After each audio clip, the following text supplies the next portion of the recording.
Hi all, I'm Said Rahman. I'm a PhD student at Texas A&M University.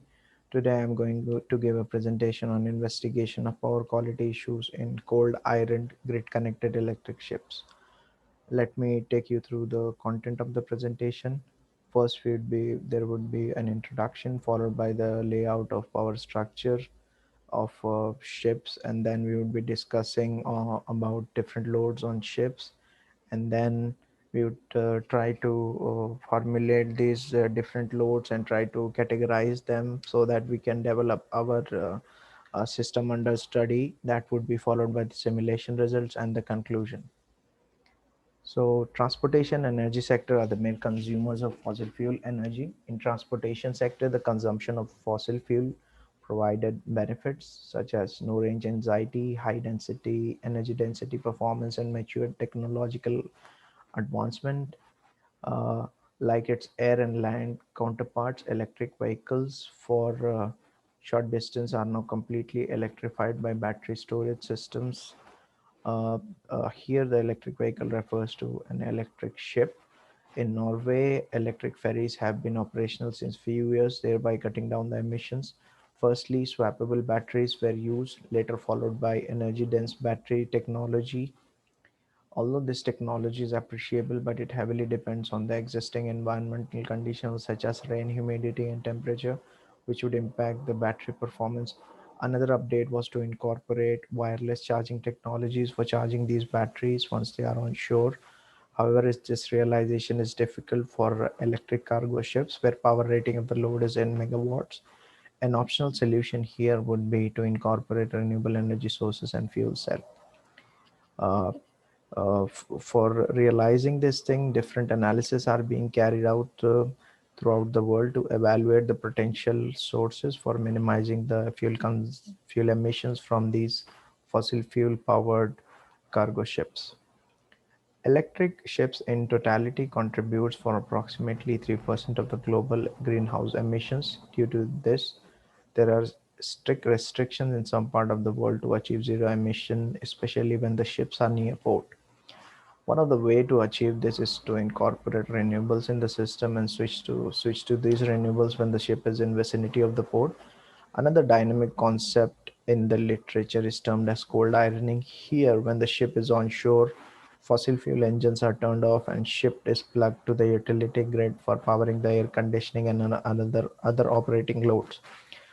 This concept helps in minimizing the emissions during loading and unloading time, which is quite significant for large cargoes. So this is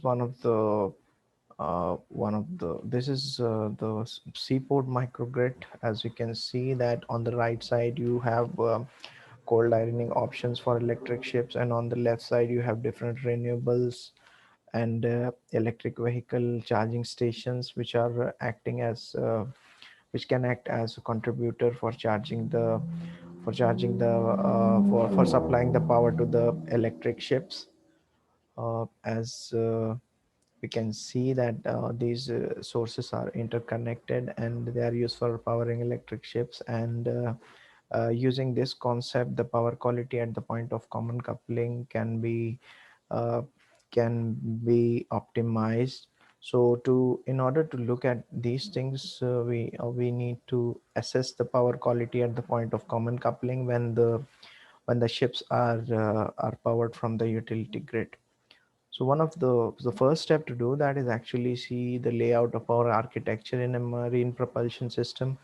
As you can see, the power system architecture for a regal princess is shown here. We can see that there are typically three types of loads. One is the main propulsion load, which consists of V-Wave control drive. The second one are the direct drives, which are operated directly from 6.6 kV. The third are the switchboards, which in this case uses a transformer and 450 volt switchboard is available, using which DC power supply or rectifier based loads are powered, or other control structures are also powered. Another example would be here. It is an illustration of the previous slide, wherein we can see that here as well, the the three typical type of loads can be observed. Uh, this is the V-Wave drive, and the other motors are the direct drives. And apart from this, there are options. There are other connections available for feeding the substations, right? So based on this data, we can say that the three type of loads are: first is V-Wave control drive loads consisting of dedicated multiples transformers plus rectifiers and inverter, which are powering the propulsion motors or other thrusters. The next is the direct motors, which are powered directly from the 6.6 kV. They are controlled by other methods, or either they are operated at constant speeds. So these can be viewed as a load drawing sinusoidal current from the utility grid, although at non-unit power factor.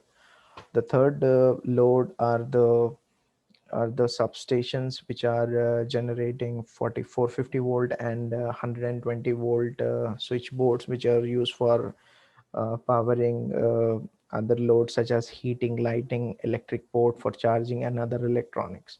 So here, for our study, we would be modeling these three type of loads, and we would be powering them through a power source and try to analyze the power quality at the point of common coupling. So for the simulation study, the first load is a 12 pulse rectifier emulating a V-Biaf propulsion drive. Here the power rating of this system is 1 megawatt, since the propulsion system is the most dominant load. Second load is a direct motor operating at zero point 0.8 power factor. As this drive has lower power rating than the propulsion system, the power rating is selected to be zero point 0.5 megawatt. The third one is all the DC connected loads are modeled as a 6 pulse diode rectifier. Here the power rating of this unit is assumed to be 250 kilowatts at 0.85 power factor. So simulation study has been done in two steps. The first step shows all these components connected to the diesel generator and operating at rated condition. As we can see that we buy control drive, since we have a dedicated 12 pulse transformer, the THD is roughly 7%, and it has its fair share of 11th and 13th harmonic. And since we are using a 12 pulse transformer, the lower order harmonics like the third, fifth, and seventh are eliminated. The next is FFT spectrum of a lighting load, since it is a diode based rectifier load. So what happens is the current is distorted, and the waveform shows uh, presence of uh, presence of third harmonic, and due to that the THD is quite higher. As it has been mentioned that the direct drives have been modeled as sinusoidal loads at non-unity power factor. So the resulting current is shown here. It can be observed that the resulting THD is 4.3, which is less than 5%, and the resulting power factor is 0.922 per unit. uh, a word of caution here is when the electric ship is operating at lower speed, or in maneuvering mode, the power quality performance of V-Biaf control drive deteriorates, which would further push the THD up. Okay, but that situation can that particular conditions can be exploited in future for better understanding. So the next step is to take the simulation results when it is powered with onshore utility drive. During this condition, the propulsion engine and thrusters are turned off, and the lighting load and other domestic loads and air conditioning loads are kept on. To emulate this condition, direct drive load is reduced to one third, and lighting load is kept constant. The spectrum of the spectrum of lighting load remains the same, whereas on the resultant current, it can be observed that the THD has increased, and there is a presence of the third and fifth harmonic in the system, right?